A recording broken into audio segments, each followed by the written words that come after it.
Well, I guess it's 7 o'clock. Good evening, I'm Kevin Barry. I'm pinch hitting for Ann tonight. Next week we welcome author, screenplay writer, and local historian Janet Ular. She will speak about Joseph Warren, who Thomas Gage, a British general, declared was equal to the lives of 600 ordinary colonels. Joseph Warren was the one who sent Paul Revere on his famous ride and acted as commander-in-chief of the colonial army in the early stages of the Revolutionary War. That's next week. This evening, we're honored to welcome educator and historian Kathleen Brunelle. Tonight's event is sponsored by Mr. and Mrs. Anonymous, so it could be any one of you. Any one of you. Ms. Brunelle, who tonight wanted me to put in that she was born on the Cape, but she currently hails from Fairhaven. She's a frequent speaker at libraries, bookstores, and festivals, and venues such as Tales of Cape Cod. She was previously here as an author back in 2010, I think she said, of Bellamy's Bride, The Search for Maria Hallett. She's an author of Cape Cod's Highland and Tanglewood, The Tale of Two Cottages. Tonight, she's relating the story of Unsolved Mysteries. She's Gone, a true story of 5 women gone without a trace. She's appeared on television shows such as Mummies Unwrapped and Genealogy Roadshow. We are pleased she has joined us this evening. Please give her a warm Tales of Cape Cod welcome to Kathleen Brunelle.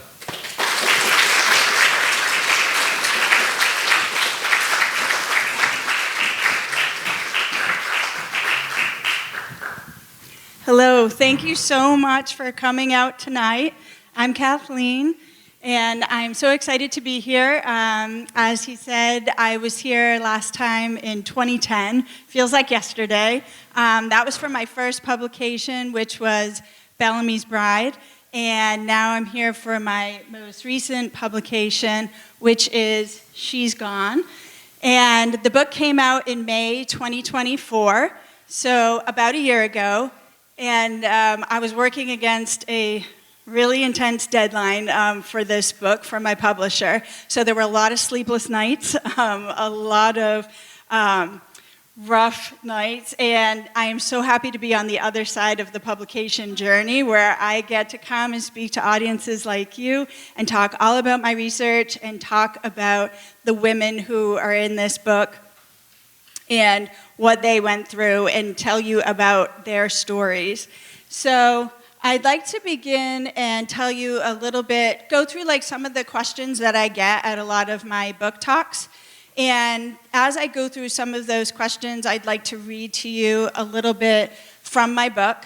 And then I'd like to go into the women in the book. So the book is based around 5 women who disappeared at different points in the 20th century. And so I'd like to tell you a little bit about each of those 5 women. Then we can go to some Q&A. And then after that, there'll be a little time for book signing.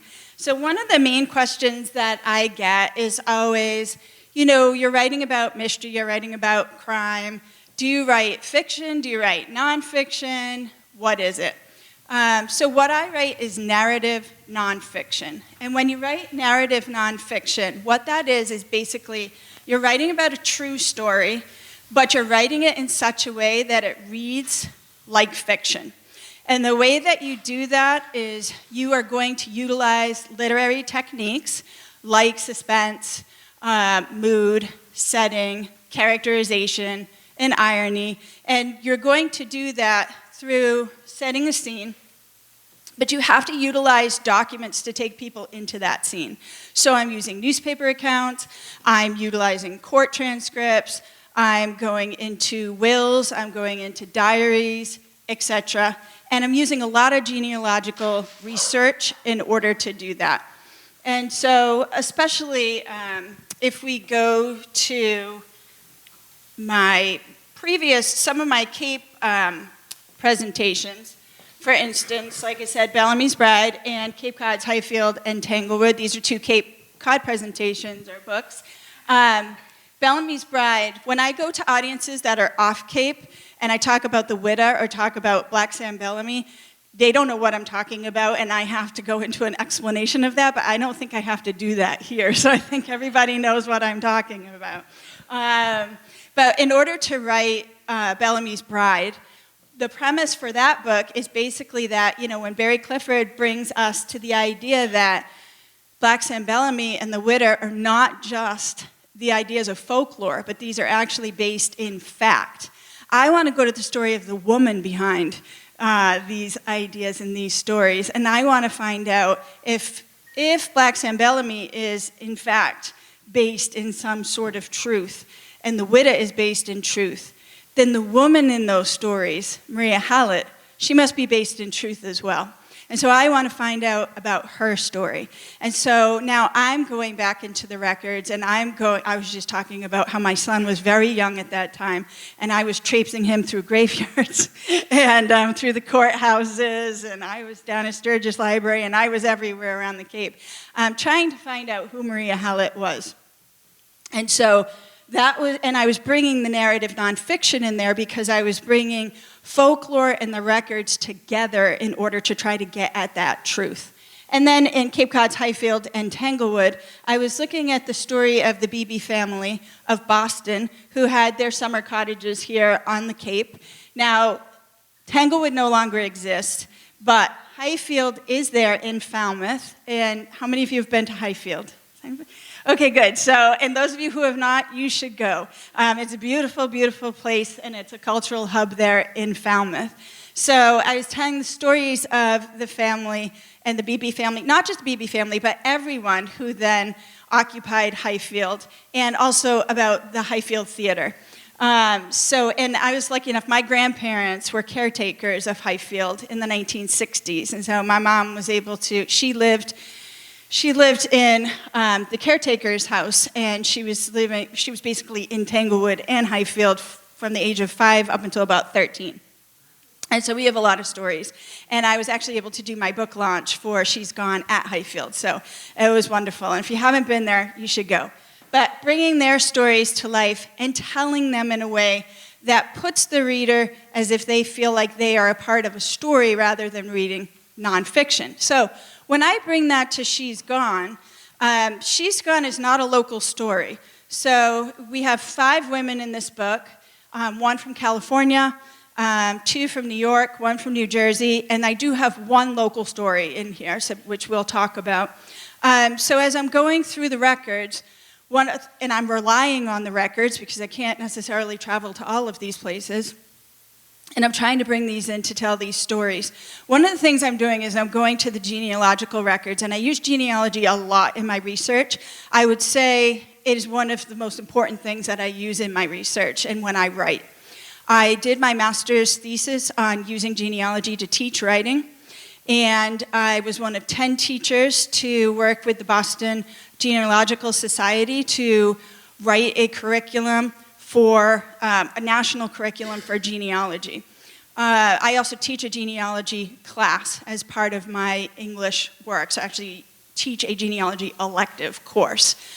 So I use genealogy, and I've been doing genealogy for 30 years. So it's a very important part of my writing process. So in the case of Agnes Tufferson, I used genealogy to try to get into her story, because Agnes's story is from 1933. So we're dealing with a story that's almost 100 years old. And for Agnes, if you go to her story, there are 2 stories in here that are famous stories. Agnes is not a famous story, but you will find her story on some podcasts, maybe in some documentaries, and they have pieces of the story. And so, but you'll never find her family in the story today. You'll just hear about her family from almost 100 years ago. And so I wanted to try to find her family because I always want to try to find the family if I can so I can try to get firsthand information. And so for Agnes, what happened was she didn't have any children. So what I did was I reversed her genealogy and I tried to look at her descendants. And I had to look through her siblings because she didn't have any descendants of her own. So I looked at her siblings and I looked at her sisters, and I looked down at their descendants and made a tree of their descendants. And so as I went down, I found a great nephew. And once I found her great-nephew, I then Googled him. And once I Googled him, I found an address for him. And then I just old-fashioned wrote him a letter and tried to make it not sound like stalkerish, and went through and told him what I was doing and the research I was doing, and sent it off. Luckily, his wife is a big true crime fan, and also, luckily, he is the keeper of all of the family documents, everything. Yeah, and he has all of Agnes's everything. So they called me. And at first they were a little cautious, but once we started talking, they were wonderful, absolutely wonderful. And they shared so much with me. And they were so happy to talk to me because they really wanted to share Agnes's story. And Agnes's story is really touted as this like creepy honeymoon murder story, and it's just so much more than that. And they wanted it to be told from a very different perspective. And so I was so happy to do that. So anyway, this letter that they shared with me, when I saw that letter, I knew that this letter rounded out a portion of her story that I had been working on through court records and through newspaper documents. And this letter allowed me to tell the story through a narrative technique that could bring my reader into the piece as if they were reading fiction. And that's what I wanted to do, and that's what I do with my style. And so I knew then that this is the opening of Agnes's section. This is how I want to do it. So I'd like to read a portion of that as a sample of the narrative nonfiction. I'll read that to you now. We have to put the glasses on.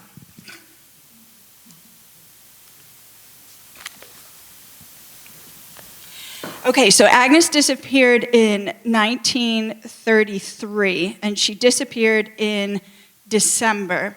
So this opens in March of 1934, and this is in Manhattan. Mary Guilfoyle, a secretary for Electric Bond and Share Company, glanced nervously around the office as she threaded a piece of paper through her typewriter. Though she was anxious about writing a personal letter on company time, Mary felt that she couldn't wait any longer. She typed out the address of Miss Olive Tufferson of Detroit, Michigan. After adding a few pleasantries, Mary spilled out the worry that she and everyone else at Electric Bond and Share had been feeling during the previous months. We have heard nothing from Agnes, and honestly, I am almost crazy. People here are driving me stark mad, asking me what I have heard from her. Did you hear anything? If you have, please let me know. It seems very funny that she has written to no one here. As I said before, Agnes was never one for writing, but at the same time, I know she would have acknowledged gifts, etc. Several of the men sent her flowers at the boat, and I suppose they think it rather funny that she did not acknowledge them. I couldn't begin to count the number of telephone calls, too, that have come in from friends outside.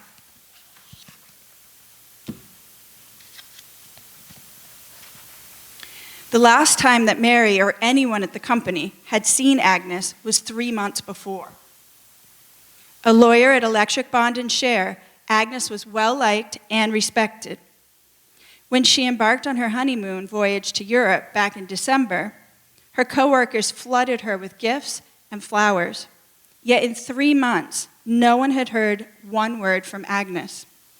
Though it was true that Agnes no longer worked for the company, she had given her notice prior to her marriage, Mary knew that Agnes would have acknowledged their generosity. She also knew in her gut that something was seriously wrong. Trying desperately to get some kind of information, she reached out to Agnes's sister, Olive. Unsure how to close the letter, Mary urged Olive to contact her with any information about Agnes. We are busy as the devil, and I have no business writing this during office hours, but I am so anxious to hear something about Ag. So let me know, please, first chance you get. Mary sent off the letter, praying for some kind of information about her missing friend. What she did not know was that Olive also had been concerned about Agnes's lack of communication. After her sister had supposedly sailed for Europe in December, Olive and her 3 other sisters, Sally, Edith, and Amelia, eagerly awaited news about Agnes's honeymoon.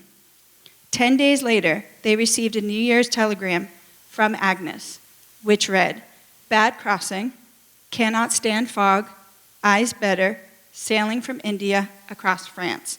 Best love to you all for the coming year." The strange thing was that the telegram sounded nothing like Agnes.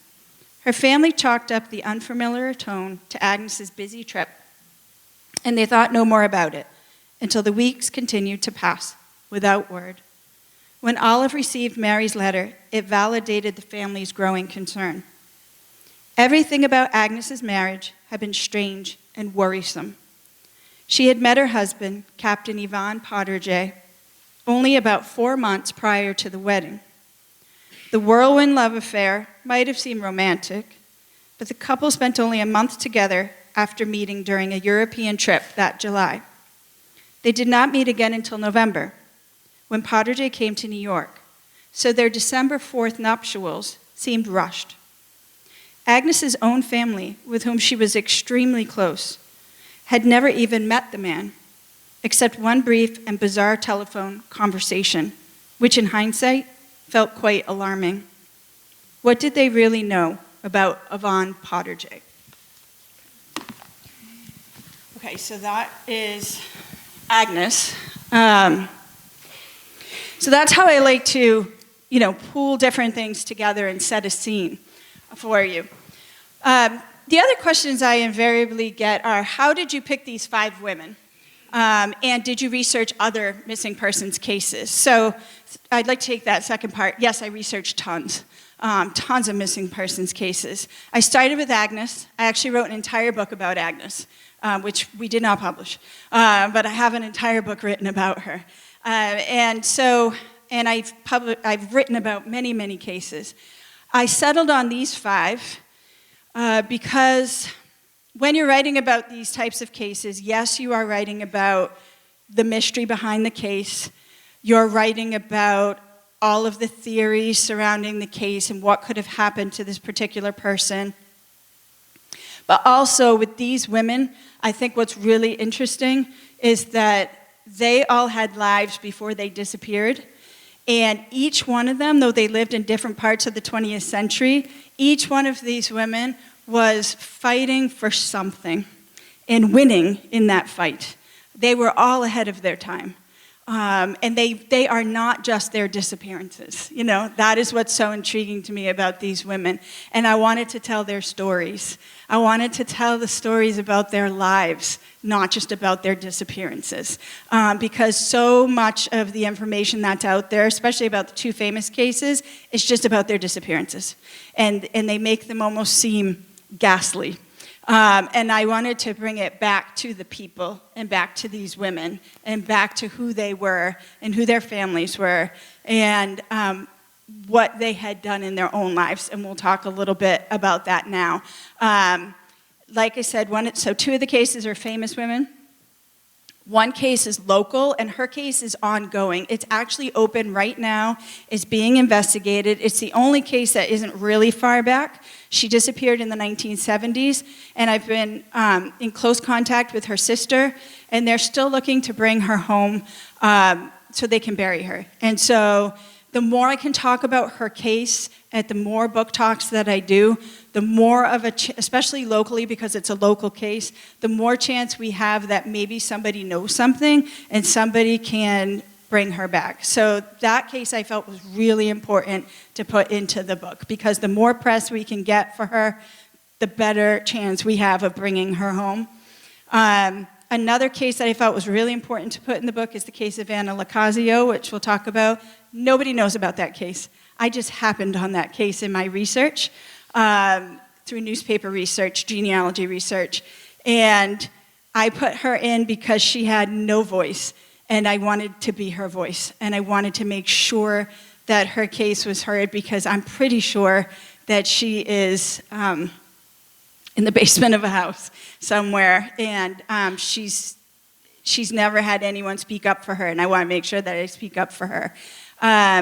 The other cases, like I said, the two famous ones, they're in here because there's so much information that I wanted to put forward about them, because they're fascinating cases and they're fascinating women. So I wanted to make sure that I have them in here. So what I'm going to do is just read a tiny bit of the foreword. Now, I love to read, and I admit that when I read books, I skip the foreword all the time. And I bet I'm not the only person who does that. So in my book here, you're not going to skip the foreword right now. I'm not going to read you the whole foreword. I am just going to read a tiny portion of it to you. And what the portion I'm going to read is just why I picked these 5 women that I picked. And so I'll just read that little portion to you now. I think that, there are many other cases that I could have gone with, and I almost could see a series of these books where I could obviously write about a lot of other women who I researched, and that's unfortunate, really, because there are so many cases. All right. My eyes are pretty bad. All right. We're going to bring this real close, even with the glasses. Okay. 3 years of working on these 5 cases, I have come to know each of the women in this book. And it has been years on this book. So, in Anna's case, though her vocal neighbor and Anna's family did their best, there was no one to speak out for Anna. More than a century after her disappearance, I feel a great sense of responsibility to do right by Anna by finally telling her story, and I am honored to do so. Though Dorothy and Jean's stories have been told before, I chose to include and repeat them here. Both of these women, born in different decades, were ahead of their time. Their stories and the lessons within them bear repeating. Agnes's tragic disappearance has been touted as a honeymoon horror story, but it is a deeply personal and cautionary tale of family devotion. Agnes is the story with which I started the book.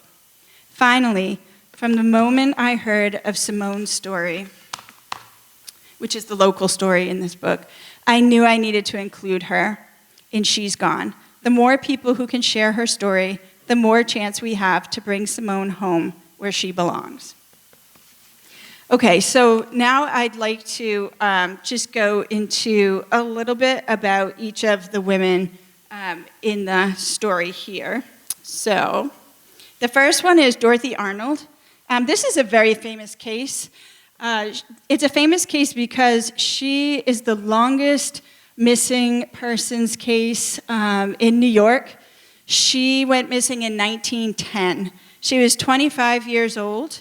You can see on the right there is a picture of what she was wearing at the time, a very detailed sort of picture of what she was wearing at the time.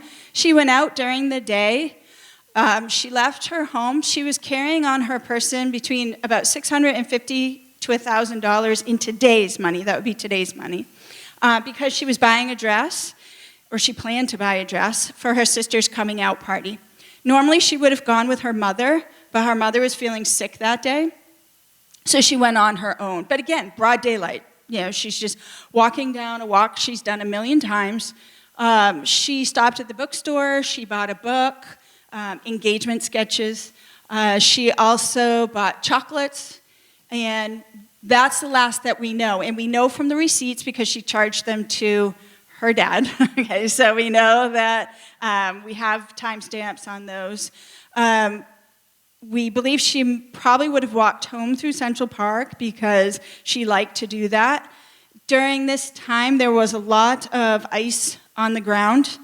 There are many theories of what could have happened to her, but she seems to have, to use a cliche, just vanished into thin air. It's another reason why this is such a famous case, because nobody knows what happened to her. There's just seemingly no evidence as to where she went or what happened, and to this day, nobody knows. Her family at first did not want to go to the police. They did not want to go to the press. When I first started researching, I thought that was odd, but the more I researched, the more I realized that they, as a prominent family, that they understood that if they went to the press, they were going to be hounded at that point. And once they invariably had to go to the press, because they did eventually have to go to the press, it was an absolute nightmare for the family. Prior to that, they used private detectives. They used the Pinkerton detectives. They used all of the resources that their money could buy, and they had money. So I'm just going to talk to you about two brief theories. One, she wanted to be a writer. She's college educated. She went to Bryn Mawr. She wanted to be a writer, and she had been rejected. She sent a story to McClure's. She had been rejected, that story. She was still hopeful. She sent a second story. Her parents found out after she disappeared that that second story had been rejected as well. So people felt that perhaps she had been despondent, and perhaps she had done something to herself. That's one theory. A second theory, I am going to talk to you, this is the last I'll read from the book. This is a scene that I set having to do with her brother. He found out that she had gone to Boston with a man named George Griscom. And he's in his early 40s. She's 25. They spent a week together in Boston. And he was of old New England stock, just like her family, wealthy family. But her parents did not approve of him because he was not a self-starter. He was not a go-getter. He just liked to live off his parents' money and just vacation with them all the time, and he was in his 40s. He wasn't doing anything at all. So her parents were like, he is not the man for you. We don't want anything to do with him. And so Dorothy had to kind of sneak around to see him. And so she told her family that she was going to spend time with some of her college friends, and instead she spent the week with him. Now, they didn't stay in the same hotel. They stayed in different hotels. And then they just went out to the movies together and shows and things like that. But it was still very scandalous. And when her brother found out about this, he was irate. And by that time, Junior was in Europe. So this is a month after Dorothy disappeared. He's in Europe with his family. And Dorothy's brother and her mother actually took a steamer to Europe to confront Junior because they felt that perhaps he had something to do with her disappearance. So this is now January 1911. She disappeared in December of 1910, and we are in Florence, Italy. Where is Dorothy? John repeated the question, lengthening each word as he raised his voice in frustration and anger. Junior denied knowledge of the young woman's whereabouts. John could feel his rage rising, his fist uncontrollably clenching. In his peripheral vision, John glimpsed his mother, looking so small in her black veil, so overwrought with fear. His 25-year-old sister Dorothy had been missing for more than a month, and although the man before him was almost 20 years her senior and useless as far as Dorothy's family was concerned, Dorothy had been caught sneaking around and exchanging letters with him in recent months. It was true that Junior was in Italy when Dorothy disappeared in New York. Still, the family felt that Junior was hiding something from them. His name was George, but he went by Junior. John steadied his voice and looked Junior full in the eye before asking one last time, "Where is Dorothy?" But Junior only repeated his incessant denials. John could no longer contain his anger. He punched Junior square in the jaw, and he watched him fall to the floor. Searching Junior's pockets, he found what he wanted, his sister's letter. Moments later, John and his mother exited Junior's hotel room, letter in hand, hoping to find a clue about Dorothy's whereabouts. Little did they know that its contents would only spark more questions and lead to one of the greatest unsolved missing persons cases in New York City's history. So that's Dorothy, and to find out more about her, you will have to read the book. So I'll go to the next one. So this is Agnes, who we've already talked about. The one thing I want to talk about a little bit more with Agnes is I just want to tell you that Agnes was, you can see from the top right-hand corner, she was a lawyer. This is in the 1930s. That's an anomaly for a woman to be a lawyer at that time. And to make it even more significant, she was one of 5 daughters. Her mother died when she was a teenager, and so she had to become the mother. And, her father is off at work. She had to quit high school and had to take care of her 4 younger sisters. And so what she would do is she would get all their lunches ready, she would get them ready for school, she would send them off to school, and then she would walk to her job that she had. She would work, she would come home in the middle of the day, and then, because in those days they came home in the middle of the day for school, and she would make the lunches for her sisters, get them ready to go back off to school, then she would walk back to work, and then she would come home, she would make dinner for everybody, and then she would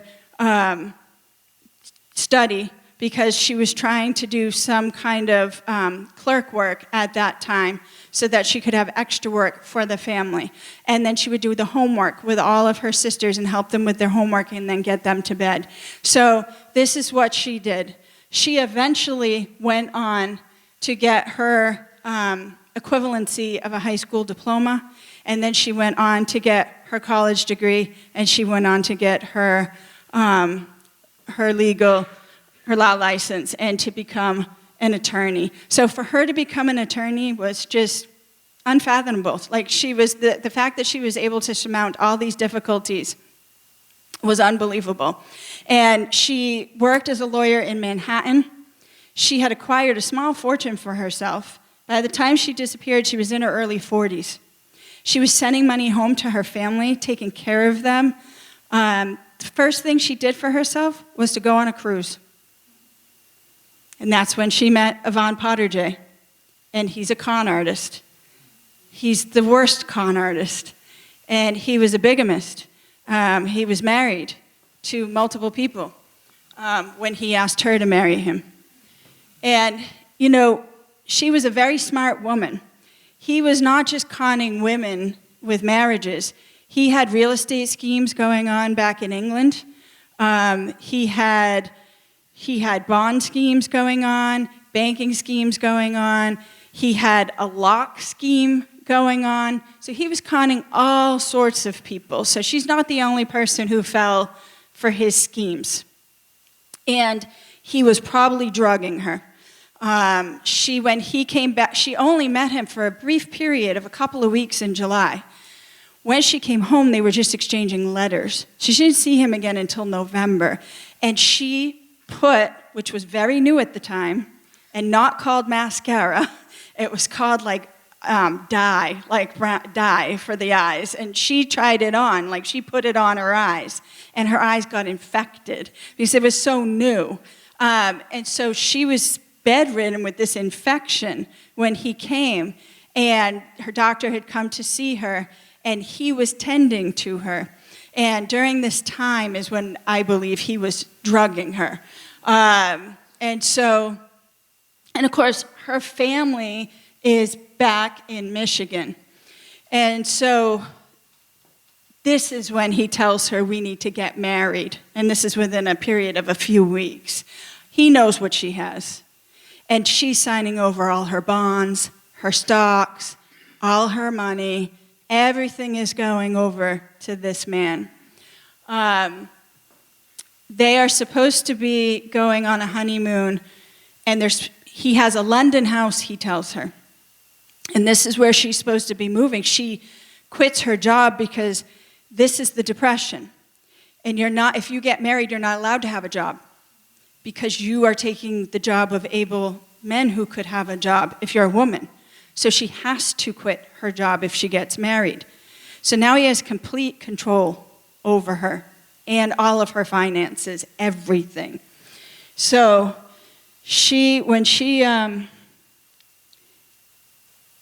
when her sisters try to call England at the number they've been given, someone else answers, and it is a Mrs. Potterjay, but it's not her. Yeah, it's someone else. And, they take all of her clothes and have them refitted for one of the other Mrs. Potterjays. They scratch out her initials on all of her cases for her jewelry and put the other woman's initials on them. What happened? We don't know. Did it happen in the apartment? Did it happen on the ship on the way over to Europe? He had a case with him, a big storage case that he would not move from it. He wouldn't have his meals downstairs. He wouldn't leave his cabin. The theories are, did he put her out the porthole? What happened to her? Her sisters, 4 sisters, they were going to find her. They wanted to find her, and they wanted to punish him. And so they did. He was in Europe by that time, though, right? So they had to get him back here to try to punish him. And that is part of the story that you'll read. How do you get him back here? How can you get him back here? There's no body. In all of these stories, there's no body. So what do you do? How do you try a case? How do you charge him with murder? These are adult women. They could have just, she's supposed to be on her honeymoon, all of that, right? She could be anywhere in Europe. So when they realized that her briefcase was with Potterjay and she was not with Potterjay, the sisters said no. That briefcase was a symbol to her that she had made it. She had that briefcase with her everywhere. If she is not with that briefcase, she is not alive. And when they knew that, they said, that's it. And when they knew they couldn't get help, 2 of the sisters quit their jobs. They went to New York, and they moved to New York. The other 2 continued to work and help their father. And they were on him like you would not believe. He called them the 4 Furies because he was just like, leave me alone. And they're like, we will not leave you alone. We will get you back to the United States, and we don't care what we have to do to get you back here. So part of her story is finding out about those sisters and what they did to get him back here. They got him back here. It took them a long time to get him back here, and they did. They couldn't. I'm not going to tell you anymore. I'm not going to tell you any more about her story. Okay, now we're moving from her. There he is in all his glory. He thinks he's some kind of like a ladies' man, and through this whole thing. And that's the little church around the corner where they were married. This picture the family shared with me. And the letters they shared with me that he wrote to her sisters, it's just horrible. Here's the sisters. Yeah. They did not relent. They did not. Unbelievable what these sisters did and what they went through for her. Okay, this is Anna Lacazio. I came across her case just happenstance as I was researching. Anna, she was an Italian immigrant. She lived in New York with her family, and she married another Italian man she was 15 years old when she got married, and he was about 10 years her senior. So when they married, they first lived in New York, and they had their first 3 children in New York, and then they moved to New Jersey at Ridgefield Park, and when they went to New Jersey, that's where they had their 4th child. So she's in her early 20s by the time she's had 4 children, and he is working there. They called him at that time like a tonsil artist, but he's working as a barber. And so what they do is they have a house where half of the house is his barbershop and the other side of the house is their home. And so you have to look at the time period. So during this time, you have, you're coming out of the First World War, and so she disappears in 1918. There are tons of advertisements by the Red Cross wanting nurses, wanting to train people for the Red Cross. We're coming into the 1920s here, a liberation time for women. She has, her oldest is 4, her youngest rather is 4. So she is like, for the first time, she has a little bit of freedom from her children. She wants to have a little freedom as a woman, because women are getting some freedom at this time. She really is coming into her own. Like, she is actually not a child anymore. She's starting to become a woman at this time. All of these things are coming together to make her want to be free. And Frank is not happy about this at all, like at all. So everything comes to a head because she is working in New York. She can take the train from where they live to New York to work with her sister and her mother in a shirtwaist factory. Frank finds out, because of a nosy neighbor upstairs, that Anna was at a cabaret when she was supposed to already be home from work, and she stopped off at a cabaret. And when he said, he questioned her when she got home, why she was home so late, and that she told him that she had stopped to see a sick friend and missed the train and walked home. That's the story. That evening, there's a huge fight, screaming. The police are called. Screaming supposedly stops.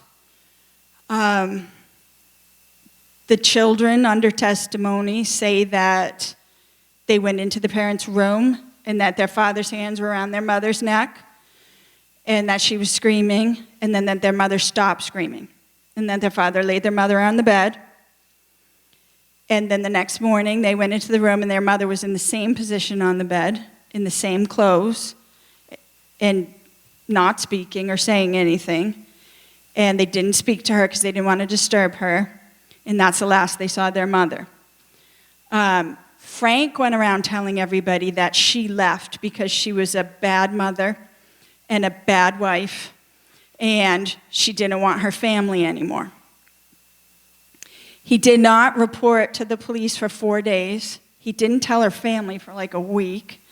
And it was never put into the papers, her disappearance. Has anyone read Mrs. Sherlock Holmes? Great book. If you haven't read it, it's a great book. This woman here, Grace Humiston, she solved the case of Ruth Kruger, who was a girl who went missing, and everyone said she's a bad girl. She was a runaway, she's just a terrible young woman, and all of these things. Turns out, she'd just gone to get her skates cleaned, and the man who was supposed to do that, he put her in the basement, and he had killed her. Grace found her. She went into that basement and found her. Anna's family brought Grace Humiston in on this 2 years after this, of all the runaround from Frank. And they had him tried for murder. So the only reason we know about this case is because of the murder trial 2 years later. And that's the only reason we know about it.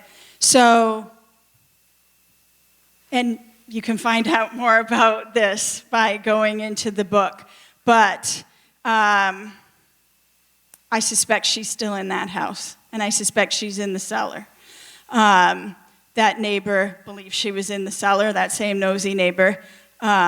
Frank most certainly did something to Anna, and Frank went on to live his life and have just a jolly good life with all of his children and grandchildren, and Anna was never, ever heard from again.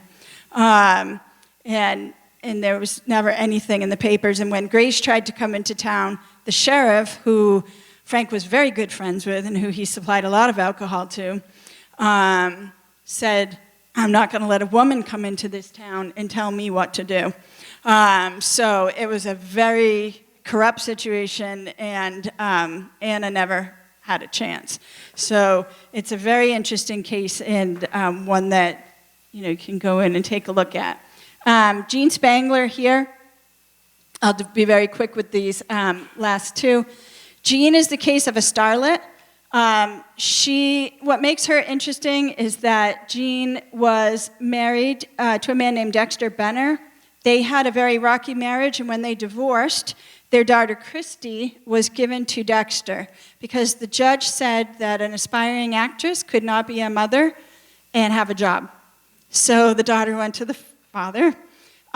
Jean worked so hard to get Christy back, and because she was supposed to have visitation rights, and Dexter said he would give them to her, and then he just didn't. No, he didn't give them to her. She wasn't allowed to see her daughter. So he violated the court order. And so she was fighting not only to get her visitation rights, but to get her daughter back. And she ultimately won her daughter back. She found a sympathetic judge, but it took years. And so there she is with her daughter. She was seeing some success. She was in a Three Stooges film. She was in a film with Kirk Douglas. And she was doing some television work. And she's over here with her sister-in-law, Sophie, who was at the house when she disappeared. Sophie was watching Christy, and Sophie had a daughter Christy's age. She lived with her mom, and her mother was away at the time of her disappearance. She was going to see Dexter once she got custody of Christy, Dexter was in court violation again. He wasn't paying her child support. He wasn't paying the amount he was supposed to pay, and then he just stopped paying altogether. So she was trying to get some of that money back, and she was supposed to meet with him. And then she was supposed to go to work. She never came home. And so there are lots of theories of what could have happened to her. Some of those theories tie to the mafia. They tie to the Black Dahlia case. They also, of course, tie to Dexter Benner, who wanted his daughter back. He eventually did get his daughter back because nobody ever found Jean again. Her mom tried to get her granddaughter.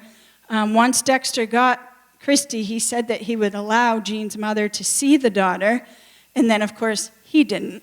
And then he just left the state, and nobody could find him. So Jean's mother never got to see her granddaughter again.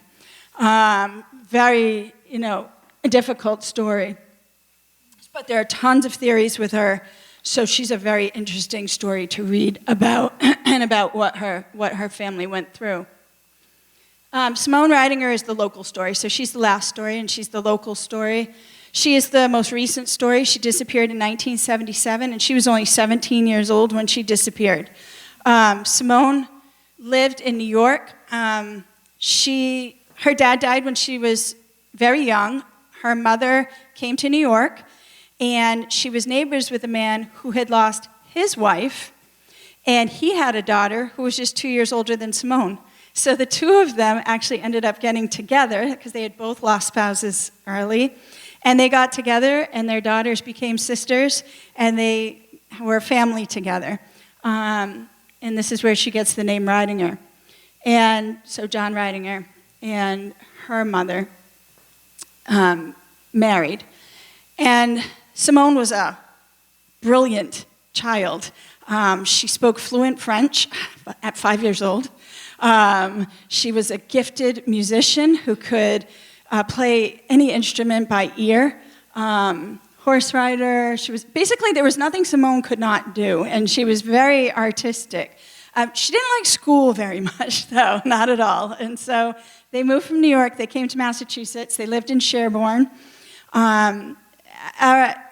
By high school, she decided that wasn't for her. So she dropped out of high school, and she decided she wanted to start her life and live on her own. So she got an apartment in Framingham, and she was working in Natick at a breakfast restaurant, the Rainbow restaurant. And so that's where she was working when she disappeared. There's a cottage up here that you can see. That's on Chappaquiddick. It's a family cottage that her mom's family had for generations.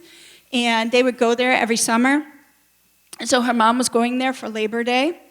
And by this point, her mother and John Ridinger were no longer together. So she was going there with her new partner, and she asked Simone to go for Labor Day weekend. And Simone said, I will join you, but I have to work, so I'll come down tomorrow, so I'll meet you the next day. Simone left the breakfast restaurant, told the people she was working with that that's where she was going, but she planned to hitch, because that's what you did. They hitched everywhere. Although the waitresses said, that's a long way to hitch to the Cape. Looks like quite a long way. But she said that's what she was doing. She told her sister Betsy. Betsy offered her a ride, but she said she was all set. So Betsy thought she was taking the bus or that she had a ride from a friend. And so the cottage at the time, so this is the 70s, there's no phone at the cottage. There's no electricity at the cottage. So when Simone doesn't get to the cottage, her mom thinks, oh, Simone, she probably decided to hang out with some friends tonight, and she's just going to come another day. Betsy doesn't know, her sister doesn't know anything's up, because as far as she knows, Simone's at the cottage. And why would she know anything different? There's no phone, right? So there's no reason why she would think Simone's anywhere else but at the cottage. So they're spending an extended time at the cottage. They're there Labor Day weekend and a few extra days. When Simone's mother comes home from her trip, she goes to Simone's apartment. Simone's not there. She calls Betsy and says, is Simone with you? And Betsy says, no, she was with you on the Cape, on the vineyard. No, she didn't come to the vineyard. She said, no, I thought she was on the vineyard. Well, then where is she? Well, now all these days have passed, and she's now been missing.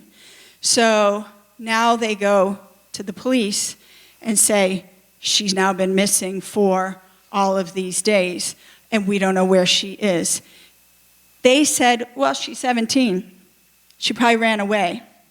To which Betsy said, from her own apartment. She lives on her own. Where's she running away from, right? She's not running away from home. So and they said, well, she liked to go to parties at the time. And so the police said, oh, she likes to party. She likes to hang out. Maybe she's just out with friends. She's out doing this, that. So they were like, we're not getting any help here. So John Ridinger, he had CB friends. They had all the CB radios going all the way down toward the Cape, everybody working on it. Her mother, Jane, had her pilot's license, so they were up trying to scour the area, heading toward the Cape. They didn't know if she made it to the Cape or not. Did she make it down to the Cape? If she made it to the Cape, how far did she make it?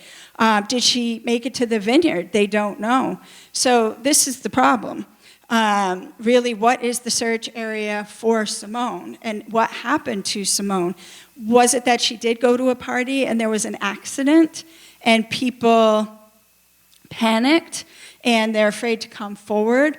Or did something sinister happen to Simone? Did she get in the wrong car? You know, like they don't know. So that's the issue that everybody is trying to figure out. 10 years after she disappeared and her story ran in the paper, an old man came to the police station and said, I gave that girl a ride. He said, I was on my way to the Cape, and a police officer pulled me over in Westwood on 128, and he said, for like a violation, and said, where are you going? And I said, I'm heading down to the Cape. He wanted to get some clock parts. He said in Hyannis, and he said that the police officer said to him, oh, if you're heading that way, I have a girl in my car who is wanting to go to the Cape too. Can you take her to the Cape? Which sounds extremely suspicious and bizarre, right? So he said he took her to the Hyannis Rotary, and he dropped her off there. So that is just in her file, okay? That story's in the file. Now, when the case was reopened in 2016, the detective, James Godino, who is now a sergeant, working on the case, he thought, that sounds funny. That doesn't sound right. And so he started he tried to research. Can I research to see if that stop was made or if she was ever picked up? And he couldn't find any of those records. He asked people, does that sound right to you? And they said, well, maybe. I don't know. could have happened.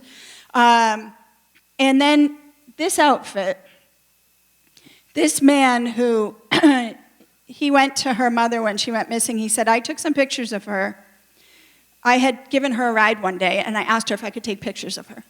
And so we stopped off, and she let me take some pictures. I have them. Would you like them? That's kind of odd, too. So anyway, they got the pictures. Betsy picked them up. But strangely, this was put in as kind of like what she was last seen wearing, which was not what she was last wearing. So that was confusing for a long time in her case. So when they reopened the case, they actually went and interviewed and found some of the waitresses she was working with. And they said, no, we were never interviewed. And so they talked about what she was wearing when she left the restaurant, and they said, we always changed when we left because the uniform was so scratchy and awful that we had to wear at the restaurant. So she went in and she changed before she left, and she definitely hitchhiked right out of here because we saw her thumbing as soon as she left. So he wrote down what they said she was wearing, and then he went back into her file, and that's exactly what that man said the girl he drove was wearing. Exactly what he said. And there's no way for him to know because the description of what she was wearing is this. So that's interesting, but not conclusive. We don't know. So that's interesting. So did he bring her to Hyannis? If he did, what's interesting about that is that gives us at least a perimeter for where she was. Did she make it to Hyannis? Now, did he give her, I gotta take some water. Did he give her a ride? Was it nefarious? Was it just, he actually did give her a ride? He actually went in just to be a good Samaritan and say, hey, I think I did give this girl a ride. You know, I think I got her to the Cape, you know, and then maybe something happened to her there. So again, we don't know. There is more information on her in the book. But her sister Betsy and her whole family, and there's not many of her family left now, really her sister Betsy, and what they really want is, if something happened by accident, they don't care. Like, there's nothing, they're not looking to, at this point, if there was an accident, they just want people to come forward right now so they can bring her home and bury her. That's all they want to do. They want to bring her home. Obviously, if something else happened, then they will deal with that. But they just want to bring her home. That's all they want to do. And they know somebody knows something. The case is recent enough that she couldn't have just disappeared. From somewhere from Natick to the Cape, somebody knows something. Something happened to that girl in that area, and what happened. And, you know, let's try to solve it. Tell as many people as you can about Simone so that we can bring her home where she should be with her sister Betsy. So that's a case that's really close to my heart, especially since I've spent so much time with her sister who, you know, she's lived with this for so many years, right? So, and then that leads me to the final thing I would say is a lot of people say, doesn't it bring you down to write a book like this? And I say, no, you know what? Because I get to talk to these families who, one of the most uplifting things about this is these families who are like, they are unbelievable. Like Agnes's sisters, wow. The unbelievable spirit and the hope and the just tenacity and like the camaraderie of the family to come together. And it is like the most uplifting part of the human spirit to just forge ahead and to move forward in the face of so much adversity. And what they have done is just, it's unbelievable. And the other thing too is that we can still do something. And so that's why you come forward and you speak. And also we can celebrate life. These women live some pretty amazing lives. Even Simone at 17, what an amazing child and young woman she was. And you would read all about her. She's pretty feisty and unbelievable. And so to be able to celebrate their lives is a great thing. And to be able to write about it and bring it forward to people and share those things, that's pretty awesome. So no, I like that. That makes me very happy. Okay, I'd like to take some questions at this point. Thank you for listening. Thank you.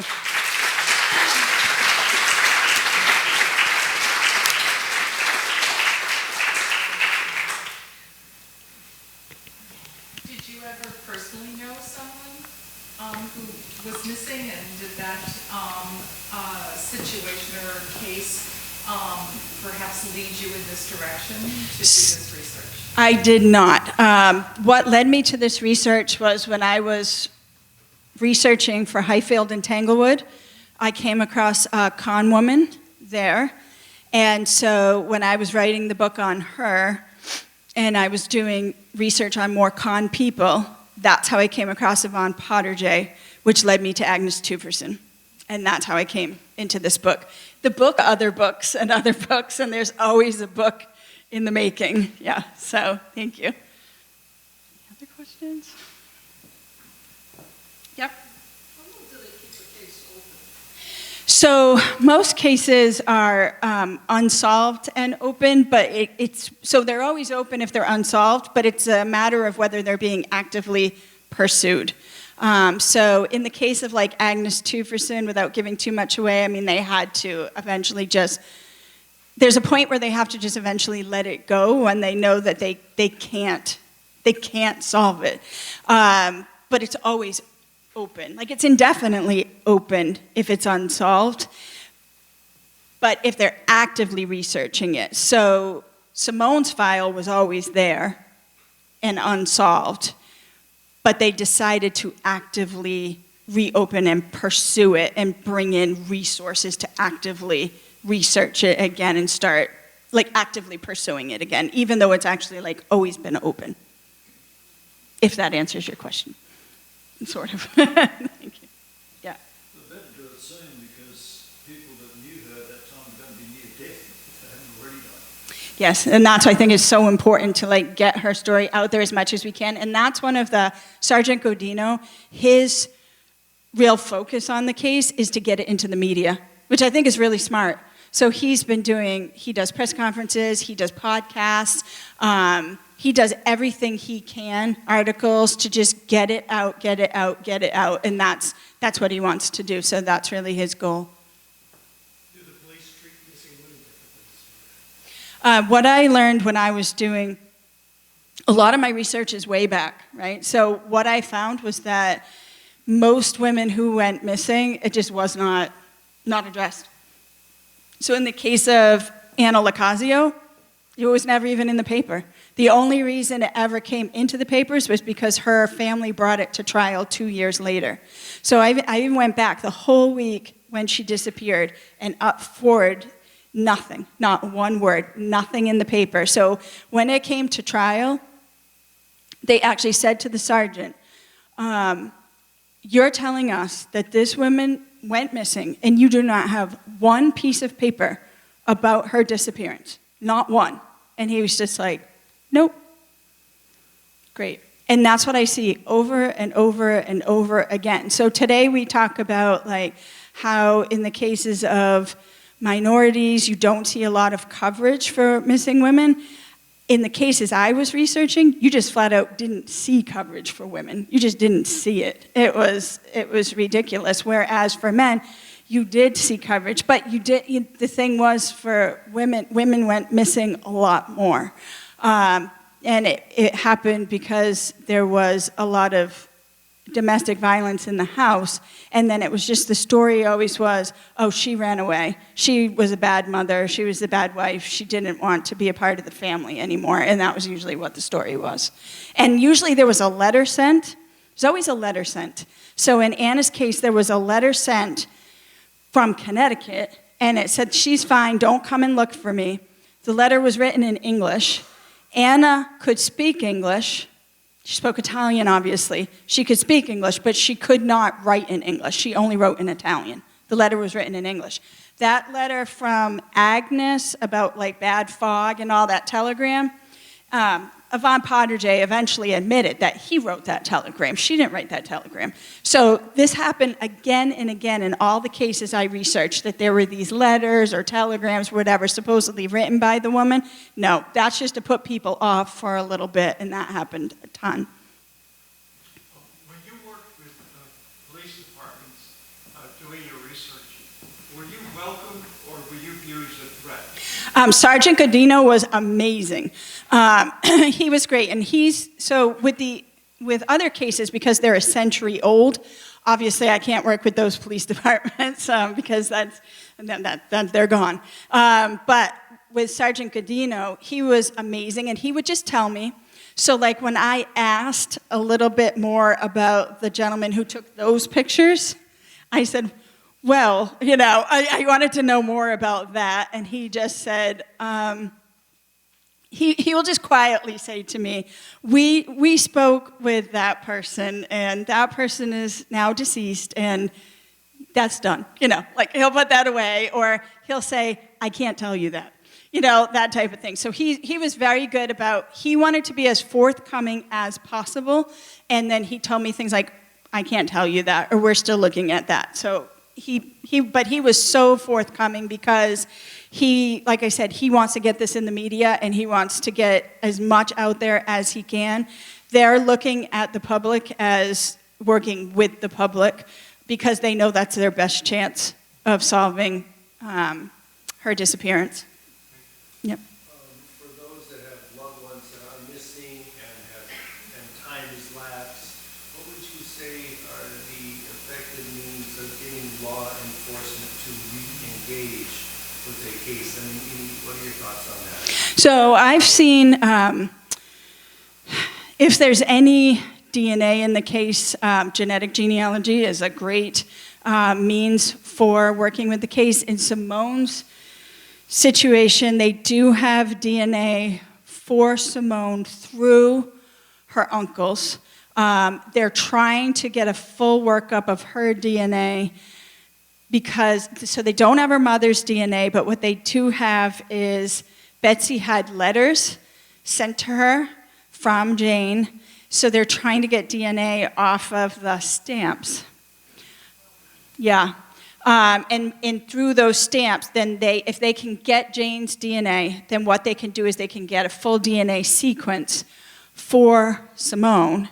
And then what they do is they try any does, so that's basically a body and we don't know who the woman is, then they get that information from throughout the country. So they'll say to them, okay, so we have this female that is unidentified, and they'll say, okay, we're going to send you out a copy of Simone's DNA profile, and can we see if we have a match? So that's one of the ways that they're working with this here. In the case of something like some of these older cases that we're working with, obviously we don't have that option.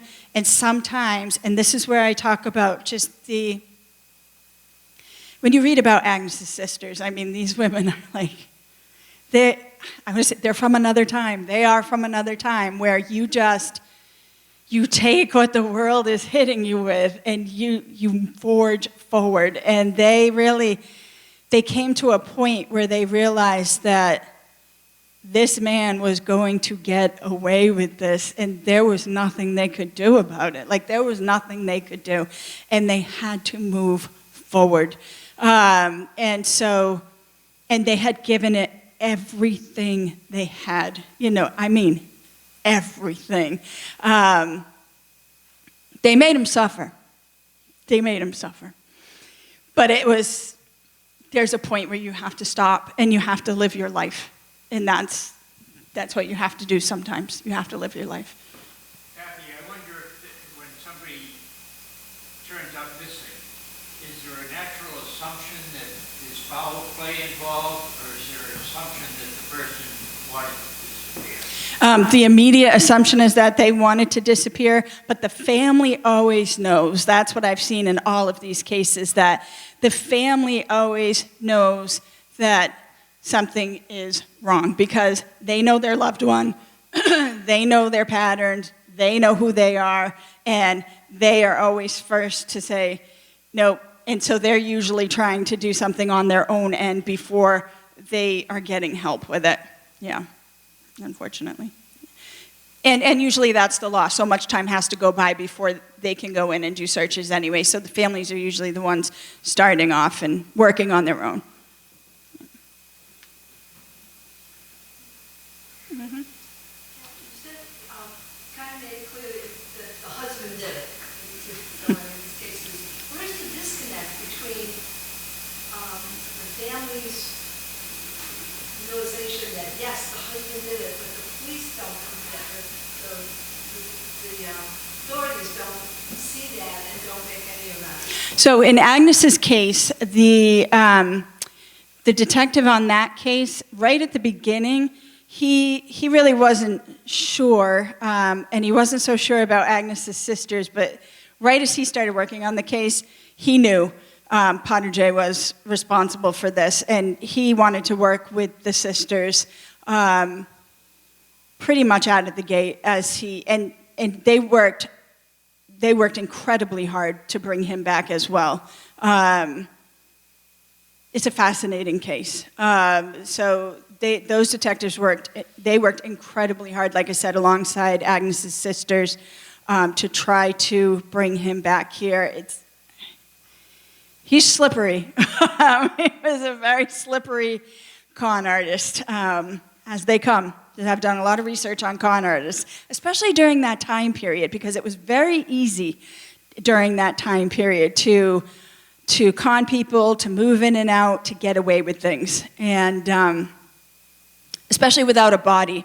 Interestingly enough, Agnes had a conversation about, what do you do if there's no body in a crime? And she felt you have no leg to stand on, really. And she had a recent conversation about that, actually, before she disappeared. So, in that case. And for Anna, her family, they had Grace Humiston, but there was a whole corrupt situation going on in that town. And that sheriff, he was eventually put in jail. So that all ended up very interestingly. So I write about that, what happened there. So that was an interesting situation, but he just lived a fine little life. And that's my personal opinion. You'll have to read and see what you think. That's the one situation where I did not speak to family members, because it's a huge family, huge, and they are like spread out everywhere. And now we're dealing with great-great-grandchildren, so I always will reverse, the genealogy and do the descendants, and they're everywhere. And I did see one person trying to do the genealogy, and there's another Anna Locasio that was because it's a huge Italian family, so there's another Anna Locasio in the same town, and they thought that was the mother because Frank, she went missing in 1918. In the 1920 census, he had her still living in the house. So whether that was just the census taker's mistake or what, but it had me second guessing, like, did she show up? Did she come back? But no, because the trial is going on at the same time, because the trial started 2 years later. And then, like 5 years after that, in the newspapers, they're telling a story, because I was looking for her to come back. So I went painstakingly through paper after paper after paper, like day after day after day for years to see if she came back into this town. And 5 years later, there's an article about something else, and they mention her. And they say, you'll remember Anna Locasio, who's nobody has seen for well over 5 years, and she's never been seen again, who left town or was murdered. Nobody knows. So that's not, I hate to say, I didn't want to break anyone's heart, but I'm like, that's not your grandmother or your great-great-grandmother. She's probably dead, She was killed by your great-great-grandfather, but I don't want to upset you, so I'm not going to get into your genealogy and say anything. So they just don't know. Like, they don't know. It's like it's just never told, right? Yeah. Now, when it comes to Simone, she was supposedly going from Framingham to the Cape. Yeah. But are the police looking that maybe since she was hitchhiking Somebody could have taken her to New York, down south somewhere. Yes, she could have been taken anywhere, and that's why throughout the country, whenever there's a body found, they are sending her DNA, at least what they have from her uncles anyway, the partial DNA that they have, they're sending that and saying, let's see if we have a match. So she could be anywhere. Yeah, she could be anywhere. Since she was supposed to be going to Chappie, and that man said he dropped her off at Diana's Rotary. Mm-hmm. Did anybody think to go down the street to the ferries and see Yes. if she had gone off? Yeah, yeah, they checked the ferries.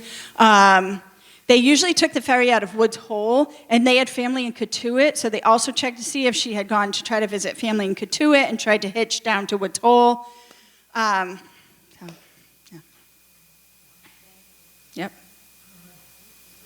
So do you have a feeling for those cases where law enforcement does have DNA from Jane Doe's, what percentage of those have been leveraged with genetic genealogy to see if there's matches? I don't have an exact percentage, but I know that it's happening more and more that we are able to, and especially in the cases where there might have been murder, the more recent cases, now what they're able to do is if they have any DNA from the murderer, they're actually able to use genealogy and reverse the genealogy to get to who did it. And that's very exciting, like very exciting, so. All right, thank you.